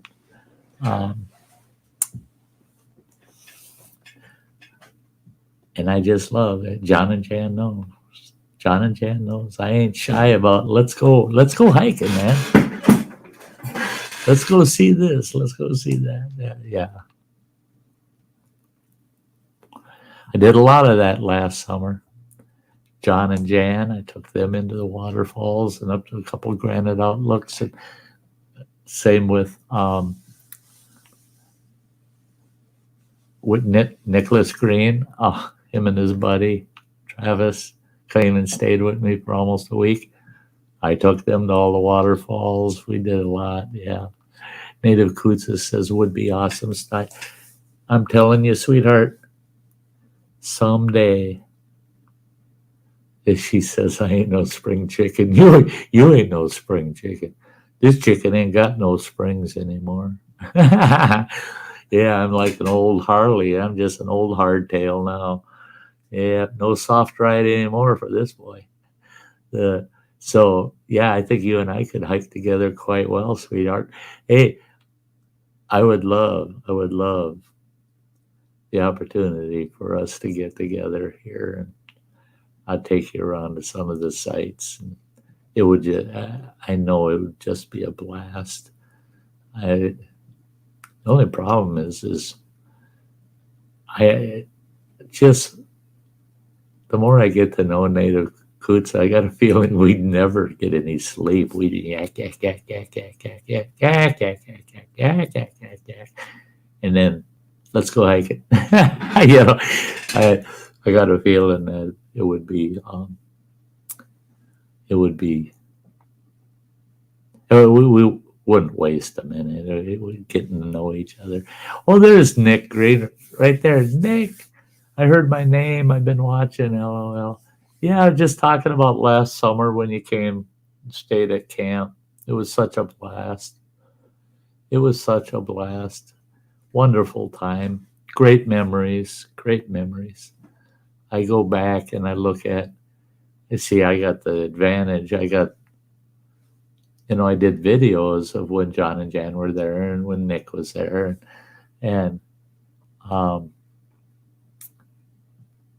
I've got the advantage. I got all the raw footage, the videos that I put up, they're edited down, but I got all the raw footage, and there were a few funny moments, clowning around moments. It was pretty good.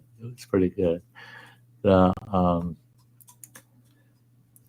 Yeah, Justin, you betcha.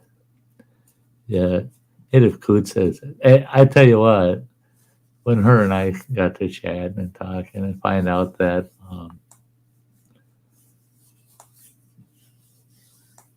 that we, it was hard to believe that, she originates from my neck of the woods here. And it's a small world. I'd love to have her come visit me here, and I'd love to go visit her there. That's maybe someday. I don't put things in my bucket list anymore. No, I don't have a bucket list. I'm going to do whatever I can do. Makes no sense to have that damn list because I want to do it all again. I'd love to do another 65 years, but I know that ain't going to happen. But so I just plan on doing it all. I'll just do it all, one way or the other.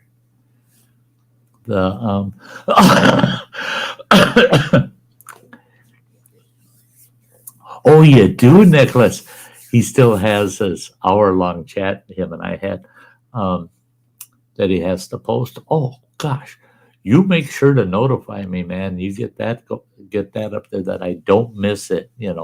I really wouldn't miss it. Eventually, I'd find it there at your channel, but I want to know when it's going up. I want to catch it right away, man.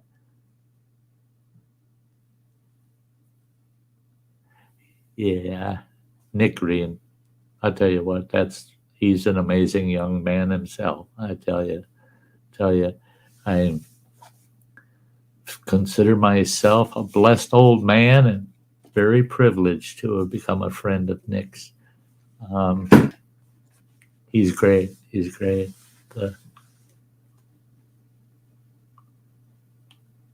says, I think the audio's messed up, but I will have it up. There you go.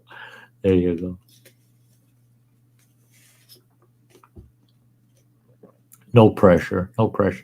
I did 2 waterfalls this year, and I still haven't posted those, so don't feel bad, man. I went out, did those waterfalls. They were on a good day, I was feeling good. And I'm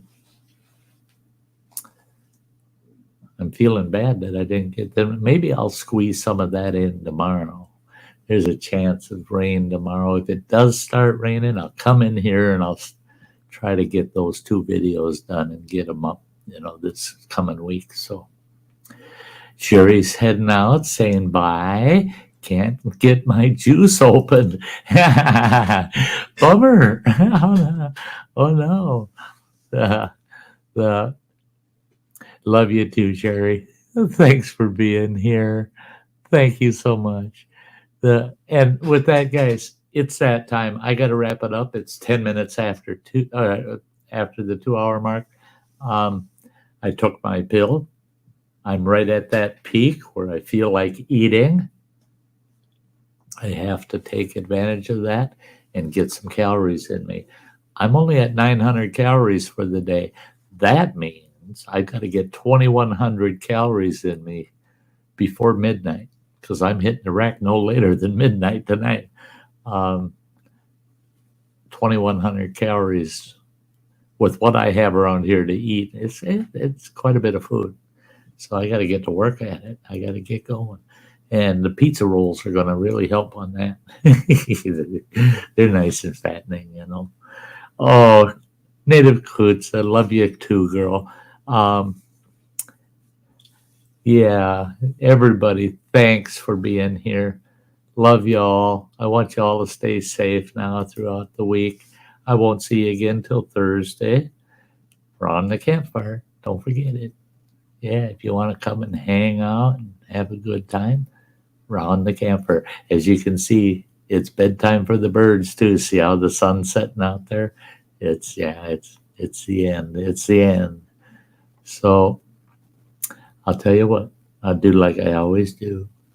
I'm gonna grab the girl in the fur coat. She's a good dancer. And I'm going to do the shuffle on out of here until Thursday. You all have a very, very wonderful week. Love y'all. Bye bye.